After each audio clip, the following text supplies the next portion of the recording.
Assalamualaikum dan selamat sejahtera.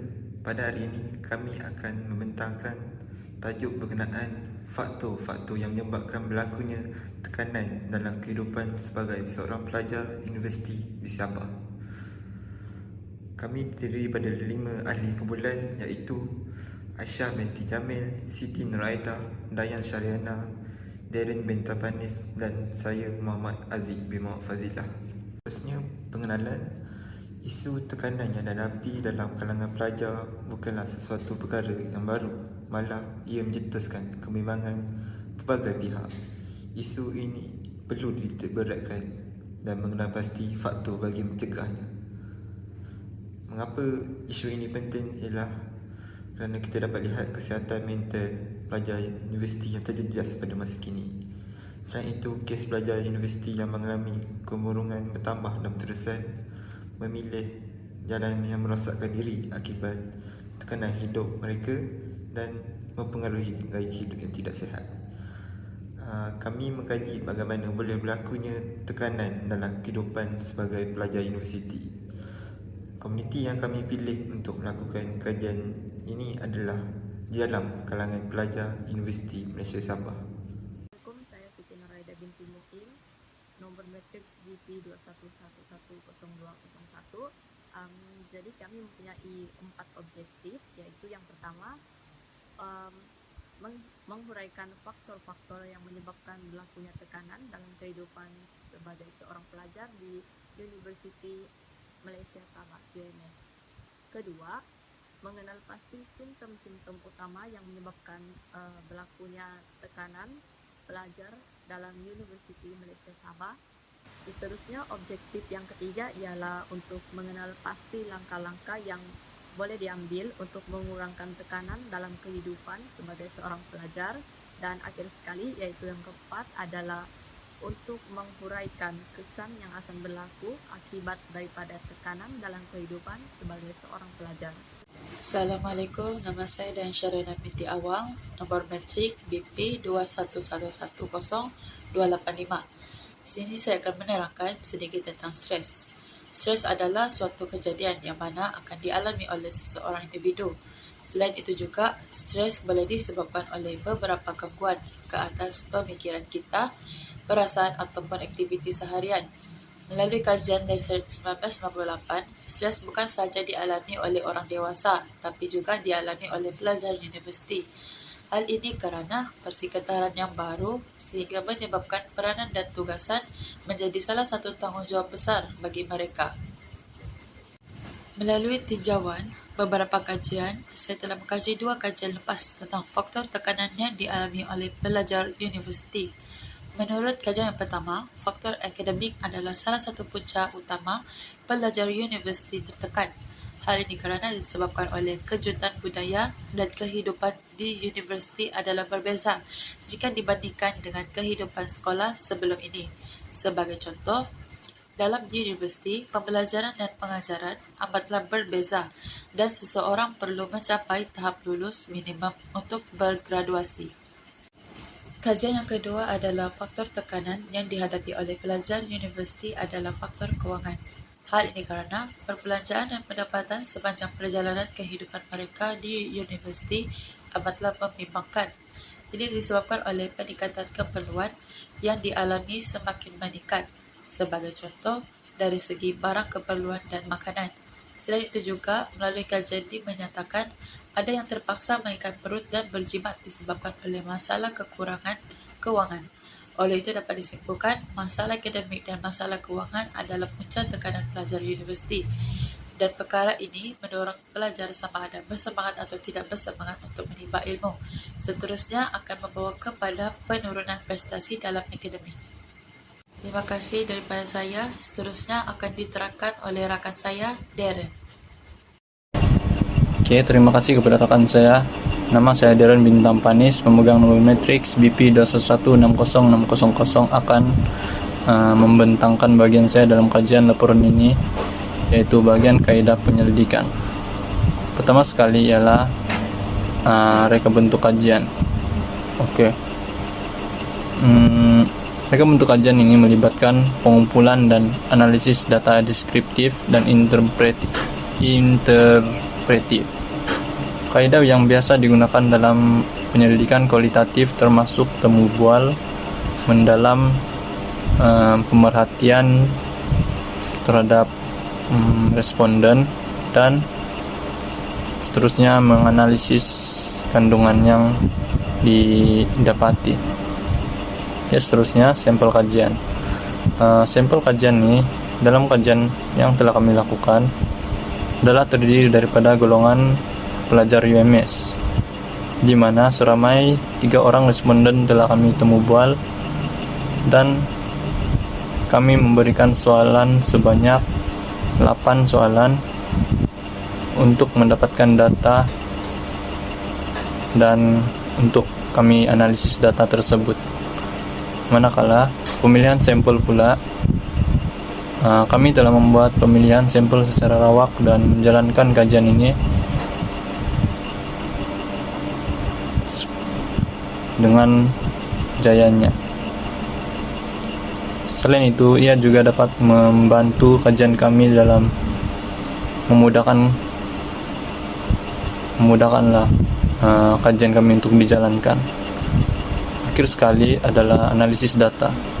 Setelah kami mengumpul data kami telah menggunakan teknik analisis data yang sesuai untuk tajuk kami dan menganalisis jawaban yang diperoleh dari pelajar universiti tersebut dengan menggunakan statistik deskriptif untuk memberikan gambaran keseluruhan tentang faktor-faktor penyebab tekanan yang dihadapi oleh pelajar di Universiti di Sabah. Oke, itu saja daripada saya. Terima kasih.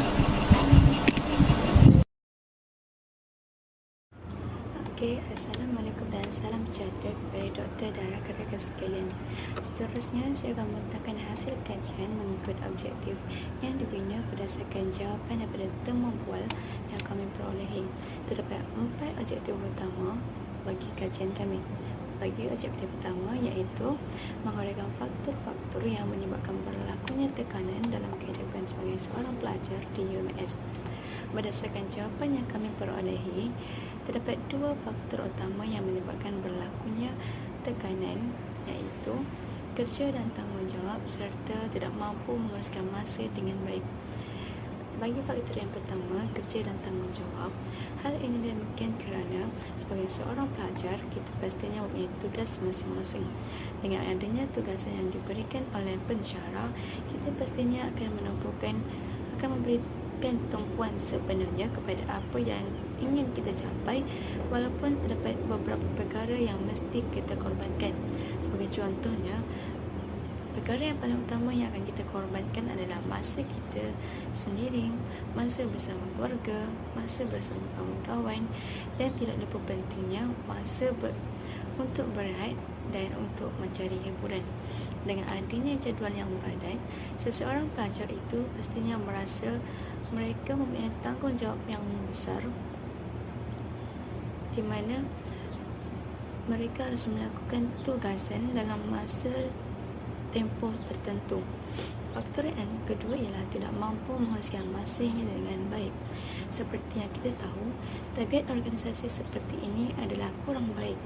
Hal ini demikian kerana apabila kita kurang mahir dalam menguruskan masa, semua perkara penting pastinya akan terjejas, seperti tarikh akhir untuk menghantar tugasan yang telah diberikan kepada kita. Seterusnya, bagi objektif yang kedua, iaitu mengenal pasti simptom-simptom utama yang menyebabkan berlakunya tekanan dalam kehidupan pelajar universiti di Sabah. Terdapat 4 simptom utama yang telah kami perolehi, iaitu kesukaran untuk berehat, panic attacks, emosi yang tidak stabil, dan kesunyian.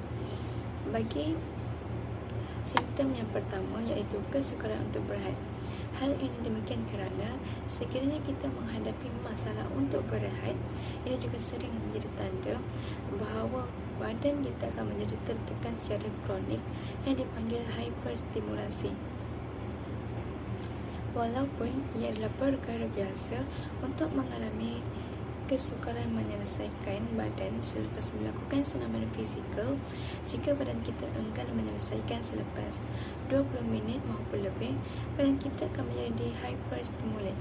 Seterusnya adalah panic attacks, di mana ia adalah sejenis tindak balas ketakutan, iaitu ia adalah keterlaluan tindak balas normal badan kita terhadap sesuatu bahaya, tekanan maupun keseronokan. Semasa panic attack ini berlaku, gejala fizikal boleh membina dengan cepat seperti denyutan jantung berdebar, sakit di bahagian dada dan sebagainya. Semasa berlakunya ini, kita mungkin merasa sangat takut bahawa kita ni akan kehilangan kawalan, pengsan, mempunyai serangan jantung dan lain-lain. Ini juga merupakan salah satu simptom berlakunya tekanan. Di samping itu, emosi yang tidak stabil seperti marah. Seperti yang kita tahu, perasaan marah ni sememangnya adalah perkara normal yang berlaku dan wujud dalam badan manusia. Terdapat banyak faktor yang akan menyebabkan kita ni marah, seperti kita akan marah apabila diperlakukan dengan buruk atau tidak adil oleh orang lain. Kemarahan kita mungkin merupakan reaksi terhadap pengalaman sukar dalam kehidupan seharian kita maupun masa lalu kita ataupun dunia di sekitar kita, dan mungkin juga ia adalah salah satu cara untuk mengatasi emosi yang lain seperti sedih yang melampau, happy yang berlebihan dan sebagainya. Yang seterusnya, yang terakhir adalah kesunyian. Ramai di antara kita yang akan merasa kesepian dari semasa ke semasa. Seperti yang kita ketahui, perasaan kesepian ni adalah perkara peribadi. Jadi, pengalaman setiap orang pastinya akan berbeza-beza. Sesetengah orang menggambarkan kesunyian ni sebagai perasaan yang kita ada apabila keperluan kita untuk hubungan sosial tidak dapat dipenuhi. Tetapi kesunyian ini dia tidak sama dengan bersendirian. Bersendirian ni adalah kita memerlukan masa untuk bersendirian, tidak memerlukan orang di samping kita. Berbeza dengan kesepian ini, sebenarnya orang mungkin hanya merasa kesunyian pada waktu-waktu tertentu, tetapi setengah orang yang mungkin mengalami kesunyian yang kronik kerana perasaan kesunyian yang mendalam dan berterusan untuk masa yang lama. Dan untuk pengetahuan umum, kesunyian ni bukanlah masalah kesihatan mental. Seterusnya, kita akan pergi kepada objektif yang ketiga, iaitu mengenal pasti langkah-langkah utama untuk mengurangkan tekanan dalam kehidupan sebagai seorang pelajar di Universiti Sabah.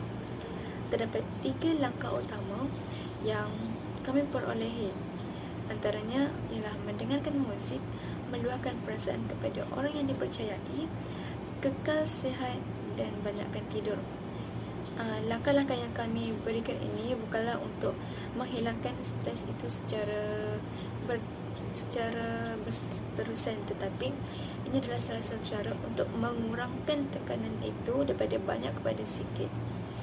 Okey, yang pertama, mendengarkan musik.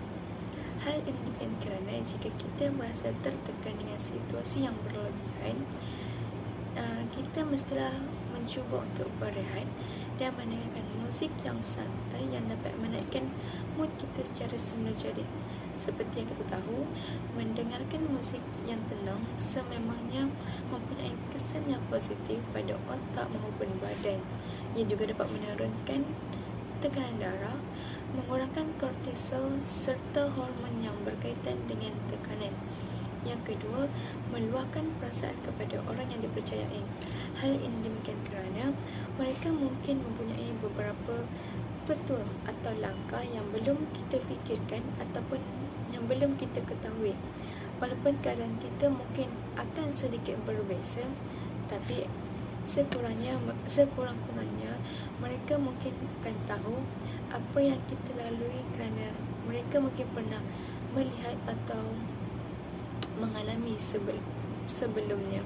Selain itu, Ia juga dapat menjelaskan kepada kita bahawa kita sebenarnya tidak bersendirian. Yang terakhir adalah kekal sihat dan banyakkan tidur. Sekiranya kita tidak dapat menumpukan perhatian kepada kesihatan kita, prestasi kita di sekolah maupun di universiti boleh merosot secara mendadak. Jadi sekaligus ia akan mencecaskan kita punya prestasi. Selain itu, bersenam, makan makanan yang berkhasiat dan mendapatkan kualiti tidur yang betul telah dikaitkan dengan prestasi akademik yang lebih baik. Oleh itu, kita haruslah sentiasa mengekalkan gaya hidup sihat dan makan makanan yang berkhasiat mengikut piramid makanan supaya kita terhindar daripada tekanan. Objektif yang terakhir adalah menguraikan kesan yang akan berlaku akibat tekanan dalam kehidupan sebagai seorang pelajar di UMS. Terdapat 3 kesan utama apabila berlakunya tekanan. Antaranya ialah anxiety, iaitu kebimbangan. Yang kedua, gangguan tidur. Dan yang terakhir adalah penyakit jantung. Yang pertama adalah anxiety. Seperti yang kita tahu, anxiety ini adalah tindak balas normal terhadap sesuatu bahaya maupun tekanan. Hal ini demikian kerana ia akan membuatkan kita untuk lebih bersedia menghadapi sebarang bentuk tekanan. Anxiety akan menjadi suatu masalah yang besar apabila ia tidak sesuai dengan keadaan atau berlanjutan terlalu lama. Perkara itu yang akan membuatkan fikiran kita menjadi terganggu dan kita juga mungkin akan mengalami gejala fizikal seperti pernafasan yang laju, jantung berdebar, telapak tangan yang berpeluh dan sebagainya. Seterusnya ialah gangguan tidur. Tahap tekanan yang tinggi boleh mengganggu jadual atau kualiti tidur kita sendiri. Sama ada dalam kualiti atau kuantiti, kurang tidur akan mendorong badan untuk menghasilkan lebih banyak hormon stres seperti kortisol yang saya jelaskan tadi. Even normal bagi tubuh untuk melakukan kortisol, namun hormon akan dapat memberikan kesan negatif terhadap ingatan, kadar metabolisme dan peraturan glukosa darah kita ketika berada pada tahap yang tinggi. Ini seterusnya akan meletakkan pelajar pada kitaran ganas di mana tahap akademik dapat memberikan kesan negatif kepada tidur kita, dan kekurangan tidur juga amat dapat memberikan kesan negatif kepada prestasi akademik kita sendiri. Akhir sekali ialah penyakit jantung. Para penyelidik telah lama mengesyaki bahawa kepribadian jenis A yang tertekan mempunyai risiko tekanan darah tinggi dan masalah jantung yang lebih tinggi. Tekanan secara langsung dapat meningkatkan degupan jantung dan aliran darah dan menyebabkan berlakunya pembebasan kolesterol dan trigliserida ke dalam aliran darah. Ia juga mungkin bahawa tekanan berkaitan dengan masalah lain seperti peningkatan yang berlaku berkemungkinan disebabkan merokok atau obesiti yang secara tidak langsung dapat meningkatkan risiko jantung. Pakar kesihatan seperti doktor juga tahu bahawa tekanan emosi yang berlaku secara tiba-tiba boleh menjadi punca masalah jantung yang serius, termasuk serangan jantung. Sekian, itu sahaja daripada saya. Terima kasih. Jadi saya akan membentangkan untuk bagian kesimpulan. Jadi konklusinya, rata-rata responden bersetuju bahwa mereka sering mengalami stres dalam pembelajaran. Berdasarkan hasil temu bual yang telah kami jalankan secara lawak ke atas pelajar UMS yang terdiri daripada seramai 3 orang responden, kami telah memberikan sebanyak 8 soalan mengenai stres yang berkaitan dengan topik kajian kami, yaitu soalan yang pertama, apakah yang dimaksudkan dengan stres? Apakah punca utama stres dalam kehidupan mereka? Ketiga, mengapakah mereka boleh mengalami stres? Keempat, apakah simptom-simptom stres bagi individu yang sering mengalaminya? Kelima, bagaimanakah stres memberi kesan terhadap pendidikan seseorang? Keenam, Apakah stres memberi kesan terhadap kesehatan?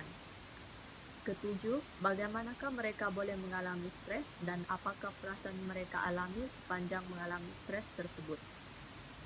Dan yang terakhir ialah, apakah langkah yang boleh diambil untuk menghilangkan atau merawat stres? Rata-rata responden menjawab ya atau bersetuju, yaitu mereka sering mengalami stres. Menurut portal resmi myhealth.com mengenai stres, stres atau tekanan merupakan tindak balas fisikal, emosi, dan mental yang dialami oleh seseorang apabila tuntutan tidak dapat dipenuhi. Stres boleh juga dialami bila berdepan dengan rangsangan yang tidak menyenangkan seperti bau yang busuk, bunyi yang kuat, dan kata-kata yang kesat. Ini sangat berkaitan dengan dapatan yang telah kami peroleh, di mana rata-rata responden mengatakan bahwa mereka stres disebabkan tekanan emosi dan mental yang dialami oleh seseorang apabila tuntutan tidak dapat dipenuhi. Sebagai contohnya, merujuk kepada hasil kajian yang telah disebutkan oleh rakan saya sebelum ini, yaitu responden mengatakan bahwa mereka mengalami stres akibat daripada kerja dan tanggung jawab serta tidak mampu menguruskan masa. Sikap ini akhirnya membawa kepada stres kepada mereka kerana berlakunya lambakan kerja, terutama kerja khusus atau assignment, daripada pengurusan masa yang tidak cekap. Apabila seseorang sudah mengalami stres, sudah pastinya mereka akan merasa kesan terhadap tubuh, badan, selain daripada mental mereka, yaitu membawa kepada punca penyakit lain seperti tekanan darah tinggi, sakit kepala, dan sebagainya.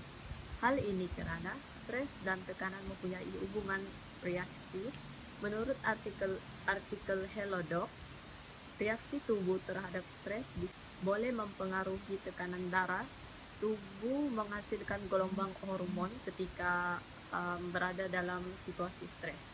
Hormon-hormon ini akan meningkatkan tekanan darah dan menyebabkan jantung berdegup dengan lebih cepat dan kencang, dan menyebabkan buluh darah seseorang menjadi sempit. Jadi inilah yang menyebabkan seseorang itu berasa sakit kepala ataupun tekanan darah tinggi. So, secara keseluruhannya, stres merupakan sesuatu yang boleh berlaku terhadap diri apabila kita berada dalam situasi di luar kehendak atau jangkaan kita. Kesemua individu berpotensi untuk menghadapi stres, namun dibedakan oleh jenis stres yang dialami, yaitu sama ada stres yang bersifat jangka pendek ataupun stres yang bersifat jangka panjang. Begitu juga dengan cara merawatnya. Stres boleh dirawat dan amat pentinglah untuk kita merawatnya daripada berpanjangan sehingga menyebabkan puncak kepada masalah yang lainnya. Seperti yang kita tahu, stres ini apabila tidak dirawat dengan betul, ia boleh menyebabkan mencari kesinambungan kepada depresi, kemurungan, dan sebagainya. Jadi itu saja untuk bagian kesimpulan. Terima kasih.